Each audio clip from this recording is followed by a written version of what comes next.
Without a doubt, in this new decade, it has rocked us to the core, and we have already had to navigate through wild times, and there is this heaviness of collective grief. While it's important to honor what's going on, it's even more important to make sure you're honoring you. So in this video, I'm here to share with you how to navigate through this collective grief while honoring your truth and your needs. What is up? Sabrina here. Thanks so much for being here on my channel. And I just ask that you hit that little thumbs up and you subscribe and hit the little bell so you know when my next videos are coming out. And this video, it was a non-negotiable for me to really share this truth and this medicine with you all, because growing up in California, in Southern California, I have felt so much of the heaviness in this collective since the passing of our childhood hero, Kobe Bryant. And it was really important for me to make sure that during these times we remember what this life is about. And while we go out there and answer the call, that we're also making sure that we're honoring ourselves. So I wanted to create this video to share with you some tips as to how to navigate through collective grief and sadness. The first thing I would say is to give yourself permission to honor what arises. A lot of times when these situations happen, especially when it's, collectively we're seeing this sadness, and so many of us are being really triggered. And even if not, if it's just a situation that you're going through, maybe in your family or in your community, it's really important for you to honor what arises, because grief has such a beautiful opportunity to bring us together, and it has this opportunity to bring you home back to you. So if there's been anything that's kind of been repressed or forgotten about, oftentimes a lot of this can come up to the surface for you to really reevaluate and to really take note as to how the sadness has kind of ruled your life, especially when there's this sadness and this pain coming from childhood, about the ages of 0 and 7, when your subconscious or your root chakra is being formed. This is really the foundation that allows us to feel safe. So give yourself permission to honor what arises and just to smother yourself with so much love, the love you need. The second thing I would really say when we're coming and talking about collective grief is to remember that you're not alone. As I mentioned, grief really has a really beautiful ability to bring us together. And I know lately, since the situation, so many of us have just really been feeling the heaviness for all of us. We're all talking about memories. We're all talking about, great times and the joy that things that have brought us. And so when you're going through this collective grief, reach out to someone and know and remember that the lone wolf days are over. This Aquarian age is about community and cooperation and connection.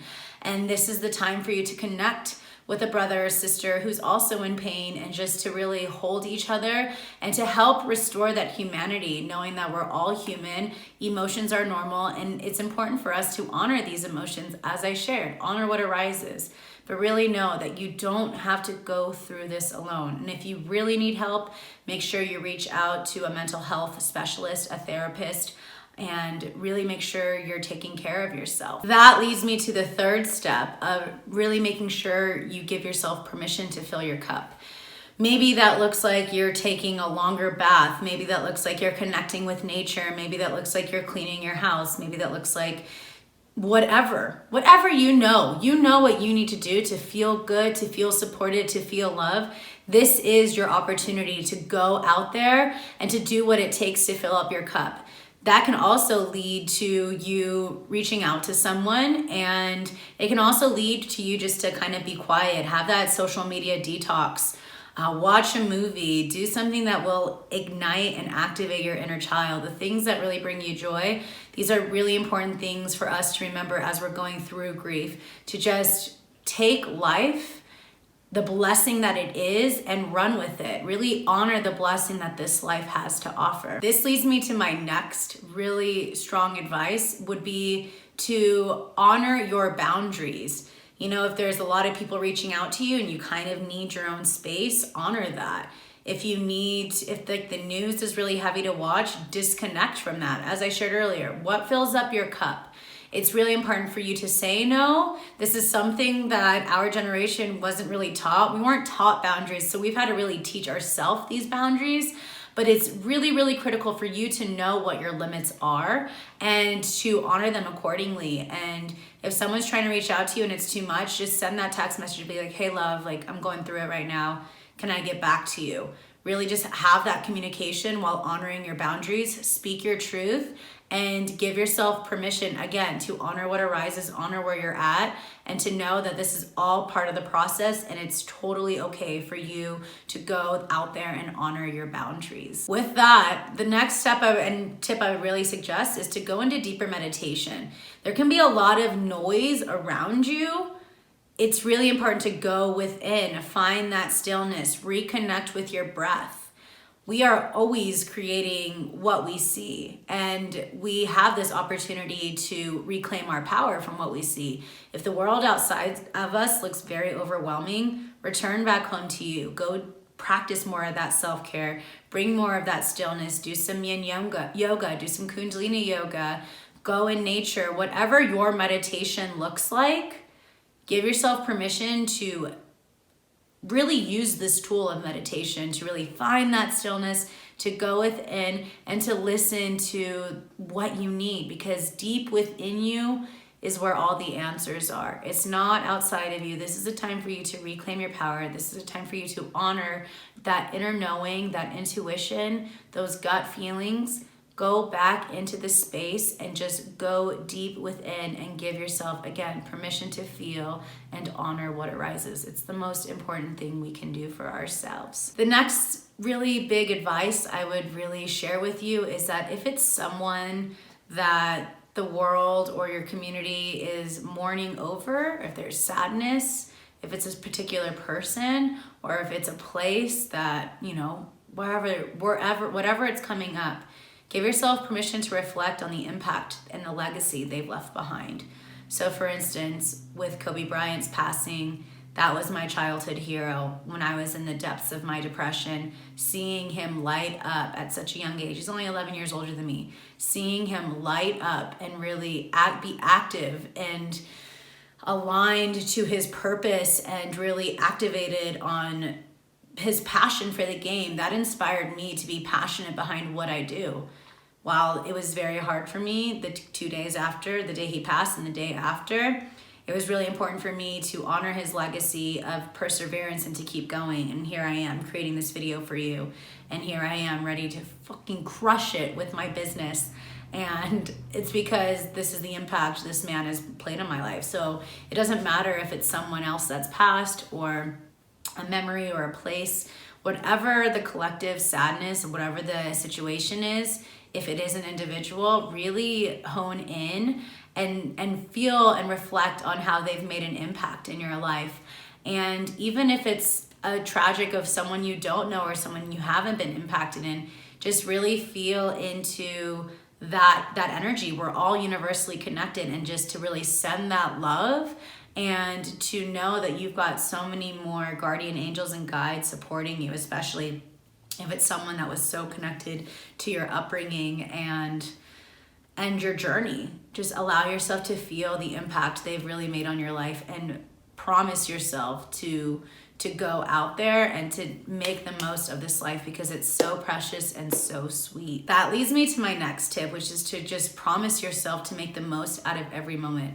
You have an obligation to make the most out of this life. You are here on purpose. You are here on mission. My mission is to help you find that purpose and that mission by honoring the journey that's led you here. I want you to make the most of it. I want you to use that pain and alchemize it and transmute it into passion and drive and motivation to make this world a better place, like the person that may have gone or the situation. How can you make this world a better place? You came here to make this world a better place than when you got here, to set precedent for the generations to come. This is what I teach. This is what I do. This is how I'm here to help you. And I just really encourage you that if you don't know where to start, reach out to me and I want to help you. This is what I do in my 90-day journey Thrive, which I'm currently launching right now too. This is the chance for you to honor all facets of your human experience. transmute that pain and suffering into drive and passion and empathy and compassion, and to support a brother and sister who's going through what you once did. So again, make the most out of this life while you're going through this journey. And that leads me to my last true testament about what grief and collective sadness reminds us of. It's to remember what life is about, okay? And I touched on that on the last tip, but it's truly about this life is so short. How do you commit and vow to make each day the best day you possibly can? Even if you're going through it, how can you love yourself and honor yourself? Because more than just tomorrow's never promised, the next moment is never promised. It can go like that. And so if you commit to making the most out of your life, to invest in yourself so that you can go forth and be the best person and version of you can be, you have the power to revolutionize the world and to make the impact you're here to make. And again, I want to help you there. So if you need that support, I invite you to reach out and apply for my 90-day journey, Thrive, because the whole purpose of Thrive is to help us honor the fact that we are the dark night of the soul generation. We've gone through so much shit, and going through all of that pain, all of that trauma, the arrow has been pulled back so far so that I can get shot forward so we can infuse more compassion on this planet. And I want to help you do that through your business, through your brand, through your life. So we are embarking on this next journey starting February 25th. And right now the doors are open, applications are open. And my intention over these 90 days is just to really help you activate and alchemize your business and life and create something that really sets your soul on fire, that will pave the path for so many others. And best believe you can do it, because I've done it. And anything that you set your heart and mind to, it can be done. It's going to take commitment, it's going to take dedication, it's going to take devotion, it's going to take a lot of hard work, but it's possible. So if you want to learn more and apply, check out experience.sabrinariccio.com/thrive, or you can click the links below. And alongside that, I want to hear in the comments below, how do you navigate through grief and sadness and in that pain? Because we're here to support one another. This is a platform for us to support one another. This is medicine for the soul for all of us. So I would love to hear, what are your tactics or what are your practices and your tips to help navigate through grief? I've just navigated through so much grief in my life that I just want to let you know, again, you're not alone. The lone wolf days are over, and there's beauty in the breakdown. And just give yourself permission to smother yourself with so much love, and to reach out and to remember that this is a time for us to come together so that we can revolutionize humanity as we know it. Thanks so much for being here, for subscribing. Again, you can click that little subscription button below and ring the bell to learn more, and leave a comment if you liked it, and if you love this, give it a thumbs up. And especially if there's someone out there who's hurting that you know, please share with them this video. Looking forward to seeing you soon. Honor yourself, do you, and remember that the best is yet to come. Take care. Sanam.